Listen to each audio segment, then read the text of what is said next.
नमस्कार, मैं हूं अनुज। आज के मुख्य समाचार में आपका स्वागत है। कमजोर जनजाति समूहों के लिए 24,000 करोड़ की योजना होगी शुरू। विकास की दौड़ में पीछे छूट गए आदिवासी समूहों तक मूलभूत सुविधाएं पहुंचाने के लिए प्रधानमंत्री नरेंद्र मोदी विशेष योजना लॉन्च करेंगे। देश के 75 जनजातियों की विशेष रूप से कमजोर वर्ग के रूप में पहचान की गई है।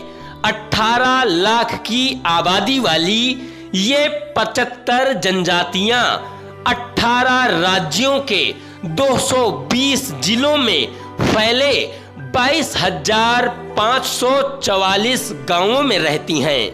देश के 75 जनजातियों की विशेष रूप से कमजोर वर्ग के रूप में पहचान की गई है और 18 लाख की आबादी वाली ये 75 जनजातियां 18 राज्यों के 220 जिलों में फैले 22,544 गांवों में रहती हैं। दुर्गम इलाकों में रहने के कारण आजादी के 76 वर्षों बाद भी उन तक मूलभूत सुविधाएं नहीं पहुंच पाई हैं। अब 24,000 करोड़ की लागत से उन तक इन सुविधाओं को पहुंचाने का काम शुरू होगा। दरअसल 2023-24 के बजट में विशेष रूप से कमजोर आदिवासी समूहों यानी पीवीटीजी की सामाजिक और आर्थिक स्थितियों में सुधार के लिए प्रधानमंत्री नरेंद्र मोदी ने पीवीटीजी विकास मिशन के शुभारंभ की घोषणा की थी। 2023-24 के बजट में विशेष रूप से कमजोर आदिवासी समूहों यानी पीवीटीजी की सामाजिक और आर्थिक स्थितियों में सुधार के लिए प्रधानमंत्री नरेंद्र मोदी ने पीवीटीजी विकास मिशन के शुभारंभ की घोषणा की थी। पीवीटीजी यानी विशेष रूप से कमजोर आदिवासी समूह योजना को खास तौर पर दूरस्थ और दुर्गम बस्तियों में रहने वाले आदिवासियों को ध्यान में रखकर तैयार किया गया है।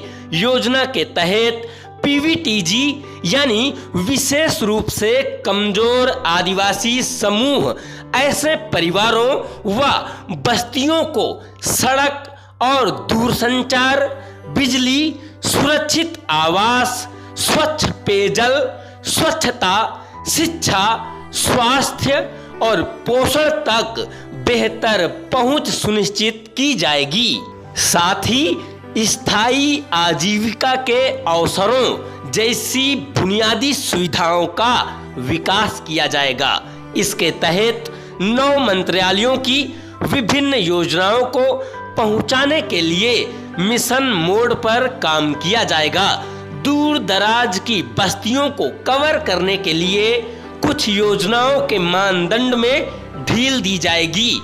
इसके अलावा प्रधानमंत्री जन आरोग्य योजना, सिकल सेल रोग उन्मूलन, टीबी उन्मूलन, 100% टीकाकरण, पीएम सुरक्षित मातृत्व योजना, पीएम मातृ वंदना योजना, पीएम पोषण और पीएम जनधन योजना के लिए 100% कवरेज सुनिश्चित किया जाएगा। दूर दराज की बस्तियों को कवर करने के लिए कुछ योजनाओं के मानदंड में ढील दी जाएगी। इसके अलावा प्रधानमंत्री जन आरोग्य योजना, सिकल सेल रोग उन्मूलन, टीबी उन्मूलन, 100% टीकाकरण, पीएम सुरक्षित मातृत्व योजना, पीएम मातृ वंदना योजना, पीएम पोषण और पीएम जनधन योजना के लिए 100% कवरेज सुनिश्चित किया जाएगा। बहुत बहुत धन्यवाद।